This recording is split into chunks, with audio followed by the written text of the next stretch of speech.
बचता है जिसकी पांव की नसें मजबूत हों। मैं आपको आइंदा नक्शों के भरने से नहीं रोकता, लेकिन ऑल इंडिया कांग्रेस की सदारत के 2 बरस में मैंने जो कोशिशें की और मुसलमान लीडरों ने जिस तरह इन्हें ठुकराया, इसके बयान करने का ये मौका तो नहीं, लेकिन आपकी याद दहानी के लिए मुझे फिर दोहराना पड़ता है कि जब मैंने मुस्लिम लीग की पाकिस्तानी स्कीम के तमाम पहलुओं पर बहुत कुछ गौर किया तो इस नतीजे पर पहुंचा हूं कि पूरे हिंदुस्तान के लिए इस स्कीम के जो भी नुकसान है वो अपनी जगह, लेकिन मुसलमानों के लिए तजवीज सख्त तबाहकुन साबित होगी। इससे इनकी कोई मुश्किल हल होने के बजाय मजीद मुश्किलातें पैदा हो जाएंगी। अव्वल तो पाकिस्तान का लफ्ज़ मेरे नजदीक इस्लामी तस्वुरात के खिलाफ है। पैगम्बर इस्लाम सल्लल्लाहु अलैहि वसल्लम का इरशाद है कि अल्लाह ताला ने तमाम रोए जमीन को मेरे लिए मस्जिद बना दी। इस रोए जमीन को पाक और नापाक के दरमियान तकसीम करना ही इस्लामी तालीमात के मनाफी है। दूसरी ये कि ये पाकिस्तान की स्कीम एक तरह से मुसलमानों के लिए शिकस्त की अलामत है। हिंदुस्तान में मुसलमानों की तादाद 10 करोड़ के अंदर है और वो अपनी जबरदस्त तादाद के साथ ऐसी मजहबी व माशरती सिफात के हामिल है कि हिंदुस्तान की कौमी व वतनी जिंदगी में पॉलिसी और नज्म व नस्क के तमाम मामलात पर फैसला कुन असर डालने की ताकत रखते हैं। पाकिस्तान की स्कीम के जरिए इनकी ये सारी कुव्वत और सलाहियत तकसीम होकर ज़ाया हो जाएगी और मेरे नजदीक ये बदतरीन बुज़दिली का निशान है कि मैं अपनी मीरास पिदरी से दस्तबरदार हो गए छोटे से टुकड़े पर कनाअत कर लूं। मैं इस मसले के दूसरे तमाम पहलुओं को नजरअंदाज करके तन्हा मुस्लिम मफाद के नुक्ते निगाह से भी गौर करने के लिए तैयार हूं कि अगर पाकिस्तान की स्कीम को किसी तौर पर भी मुसलमानों के लिए मुफीद साबित कर दिया जाए तो मैं इसे कबूल कर लूंगा और दूसरों से इसे मनवाने पर अपना पूरा जोर सर्फ कर डालूंगा। मगर हकीकत यह है कि इस स्कीम से मुसलमानों के जमाती और मिली मफाद को जरा भी फायदा न होगा और न उनका कोई अंदेशा दूर हो सकेगा।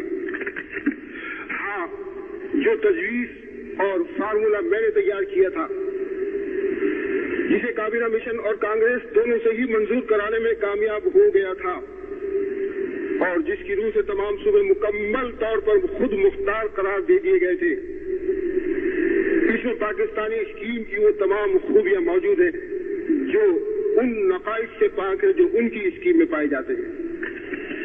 अब आप जरा जज्बात से बालातर होकर इसके मुमकिन नताइज पर गौर करें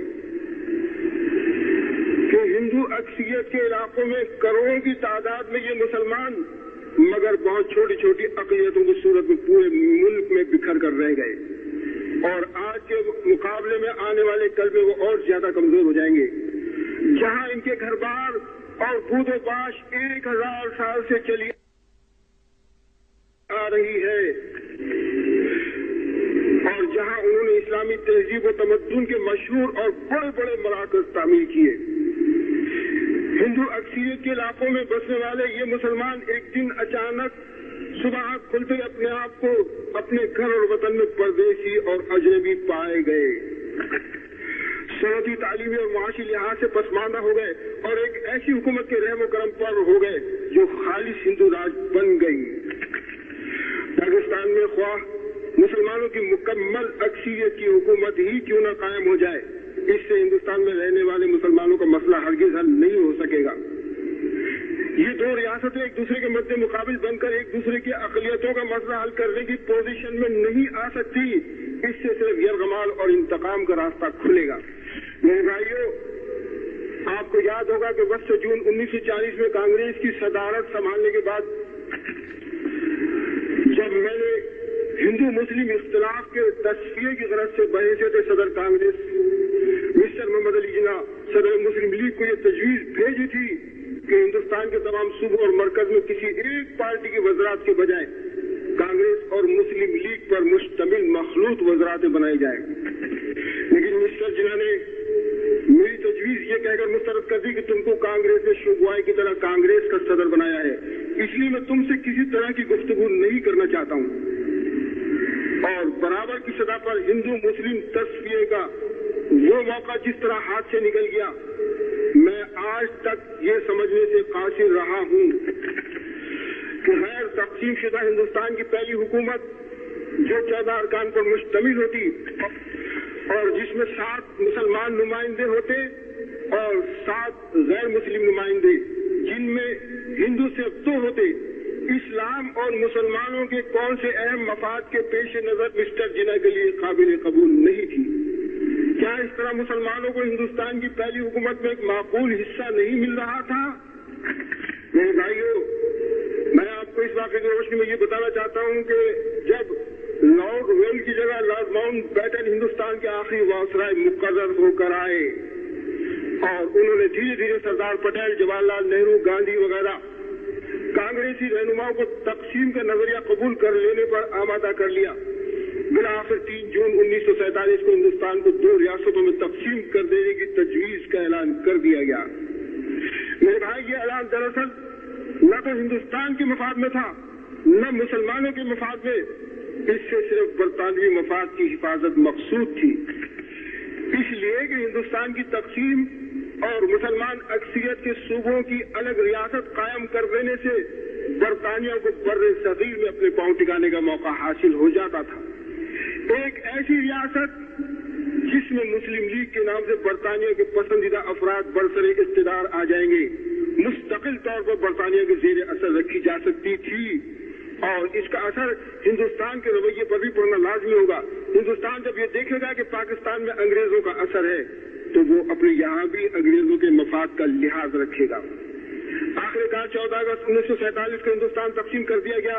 पाकिस्तान और हिंदुस्तान की 2 आजाद रियासतें वजूद में आ गई जो यकसा तौर पर बरतानवी कॉमनवेल्थ की मेंबर बनने पर राजी हो गई और फिर मेरे बदतरीन खदशात सही साबित होने लगे। एक फिरका दूसरे फिरके का बदतरीन दुश्मन बनकर कत्ले आम, गारतगरी और लूट मार पर उतर आया। खून की लकीरों के साथ 2 मुल्कों की सरहदें खिंच जाने लगी और अफसोस ये मुसलमान तकसीम दर तकसीम होकर रह गए। लेकिन अब क्या हो सकता है? अब अगरचे हिंदुस्तान ने आजादी हासिल कर ली लेकिन इसका इत्तेहाद बाकी नहीं रहा। पाकिस्तान के नाम से जो नई रियासत वजूद में आई है जिसमें बरतानिया के पसंदीदा अफराद का बरसरे इख्तिदार तबका वो है जो बरतानवी हुकूमत का परवरदा रहा है। इसके तर्ज अमल में खिदमत खल्क और कुर्बानी का कभी कोई शायबा नहीं रहा है और सिर्फ अपने जाती मुफाद के लिए ये लोग पब्लिक के कामों में शरीक होते रहे हैं। और पाकिस्तान के कयाम का सिर्फ एक ही नतीजा निकला है कि बर्रे सगीर में मुसलमानों की पोजीशन कमजोर होकर रह गई है और ये हिंदुस्तान में रह जाने वाले मुसलमान तो कमजोर हो ही गए हैं। ये हिंदुस्तान में रह जाने वाले करोड़ों मुसलमान जो अब तक हिंदुओं के जुल्म और इंतकाम का शिकार रहेंगे, पाकिस्तान के बसने वाले मुसलमान इनकी कोई भी मदद न कर सकेंगे। और इसी तरह से पाकिस्तान में बसने वाले मुसलमान जिस माशरती, इक़्तिसादी कमजोरी और सियासी पसमानदगी का शिकार रहेंगे, ये हिंदुस्तान में बसने वाले मुसलमान उनकी कोई मदद न कर सकेंगे। क्या ये बात गौर करने की नहीं कि जब तकसीम की बुनियादी हिंदू और मुसलमानों के दरमियान अदावत पर रखी गई थी तो पाकिस्तान के कयाम से ये मुनाफरत एक आईनी शक्ल इख्तियार कर गई है और इसका हल अब और ज्यादा मुश्किल हो गया है। और इसी तरह ये दोनों मुल्क खौफ और हरास के तहत अपने अपने फौजी अखराजात बढ़ाते रहने पर मजबूर रहेंगे और माशी तरक्की से महरूम होते चले जाएंगे। लेकिन आज अगर मैं मुलामत करूं तो किसको करूं, कैसे करूं और क्यों कर करूं? अपने भाइयों को, अपने अजीजों को किस दीवार से सर टकराऊं? आप जानते हैं कि मुझे कौन सी चीज यहाँ ले आई है। मेरे लिए ये शाहजहां की मस्जिद, इस यादगार मस्जिद में ये पहला इज्तिमा नहीं है। मैंने इस जमाने में जिस पर जैनुल्लाह की बहुत सी गर्दिशें बीत चुकी तो मैं यहीं से खिताब किया था। जब तुम्हारे जिस्मों पर एक महराज की जगह इत्मीनान था और तुम्हारे दिल में शक के बजाय एतमाद था और आज तुम्हारे चेहरे पर इत्तराब और दिलों की वीरानी देखता हूं तो मुझे बेइख्तियार पिछले चंद बरसों की भूली बिसरी कहानियां याद आ जाती हैं। तुम्हें याद है मैंने तुम्हें पुकारा, तुमने मेरी जबान काट डाली। मैंने कलम उठाया, तुमने मेरे हाथ कलम कर दिए। मैंने चलना चाहा तो तुमने मेरे पांव काट दिए। मैंने करवट लेनी चाही और तुमने मेरी कमर तोड़ दी।